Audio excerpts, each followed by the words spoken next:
একদিনই ভাই প্রশ্ন করেছেন, আসসালামু আলাইকুম জনাব, বিবাহ করার আগে যে পাত্রী দেখা হয় আমাদের সমাজে সবাই মিলে দেখি, পাত্র ছাড়া ওই পাত্রীকে কে কে দেখতে পারবে? ইনশাআল্লাহ জানাবেন। ওয়ালাইকুম আসসালাম ওয়া রাহমাতুল্লাহি ওয়া বারাকাতুহু। প্রিয় প্রশ্নকারী ভাই, প্রথম কথা হলো, বিবাহ শাদীর ক্ষেত্রে পাত্রী দেখার উদ্দেশ্য করে শুধুমাত্র ছেলে মেয়েটিকে এক নজর দেখতে পারবেন।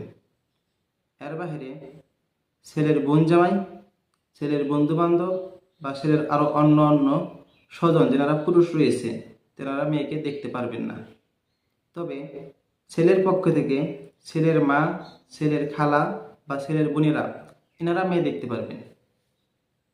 তবে মেয়ে দেখার ক্ষেত্রে কিছু শর্ত রয়েছে, যথা নাম্বার 1, মেয়ে দেখার সময় মেয়ের সাথে মেয়ের কোনো মাহরিম ব্যক্তি থাকতে হবে। নাম্বার 2, মেয়ে দেখার সময় বেশি দেরি না করা। নাম্বার 3, মেয়ের সাথে দীর্ঘ সময় আলোচনা বিলোচনা না করা। নাম্বার 4, বিয়ে করার উদ্দেশ্য মেয়ে দেখা। নাম্বার 5, এক নজর মেয়েটি দেখে নেওয়া।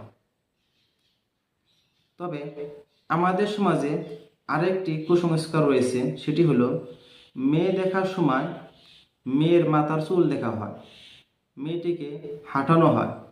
ইসলামী শরীয়তে আর অনুমতি দেন না। ইসলামী শরীয়তে কেবলমাত্র ছেলে মেয়ের চেহারা দেখতে পারবেন, 2 হাতের কবজি পর্যন্ত দেখতে পারবেন, আর 2 পায়ের টেকনো পর্যন্ত দেখতে পারবেন।